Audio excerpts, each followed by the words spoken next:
السلام عليكم ورحمة الله تعالى وبركاته. داود يالكسو دوادا جانالكا فندوح ميديا داود هدان نغو عصب تاي فلان سبسكرايب سار جنبريل كان فرا سي ادو هشا موقالada halkan aynu soo gelino daawad yaal sida dood ogtiin maalmihii ugu dambeeyay baraha bulshada waxaa dhex wareegaya muuqaal shaxuma laga duubay gabadha lagu magacaabo Cayuun Qurux oo kamid ah gabdhaha sida aadka u isticmaala baraha bulshada hadaba muuqaalkaasi ayaa caawa dhabahaanshihiisa iyo been ahaanshihiisa waxaa ka hadashay Cayuun Qurux iyadoo sheegtay muuqaalkaasi uu ka yimid sanad iyo barkoor una faafiyay ruux ay xiriir la lahayd waxay sheegtay ruuxaasi ay kala tageen iyaduna ay go'aansatay kala tagitaasi waxaana ay sheegtay in faafitaanka muuqaalkaasi anshaxumada uu ka dambeeyay ruuxaasi ma sheegin magaca ruuxaasi faafiyay muuqaalka anshaxumada iyadoo sheegtay inay aad uga xumaatay wixii iyadu ku dhacay sidoo kale waxay sheegtay inay u mahadcelinayso dhammaan bulshooyinka Soomaaliyeed ee iyadu u muujiyay taageero ku aadan inay taageersan yihiin waxay sheegtay in wixii kugu dhacayo markasta kugu dhici karaan wuxuu alla ku qadaran ay kugu dhacayaan markasta waxay sheegtay in sidoo kale ruuxaasi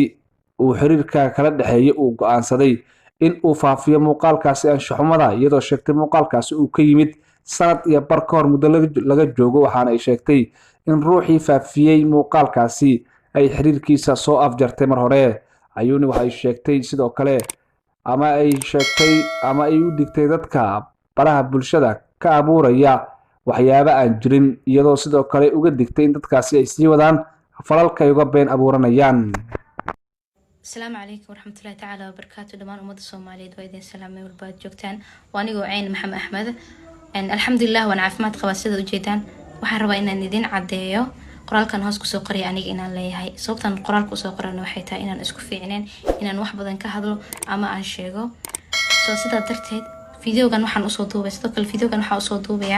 إنان جرتو إيمانا بدان وفيقة أو ليغا سميستي سو كواسو وحي الرابو لغا شيغيو سو حقيقة جرتو وحان كو سو قري قرالكا أنا اسكو في عنين إنان سفيعان أهدلو سيدا درتيد waxaan rabaa xaqiiqda saxda ah in hoos idin ku soo qoro dama inta Soomaaliyeed inta badan oo taageertane oo kuma santiin aad u ma santiin in sida sharfteen Allah idin sharfro waan idin salaama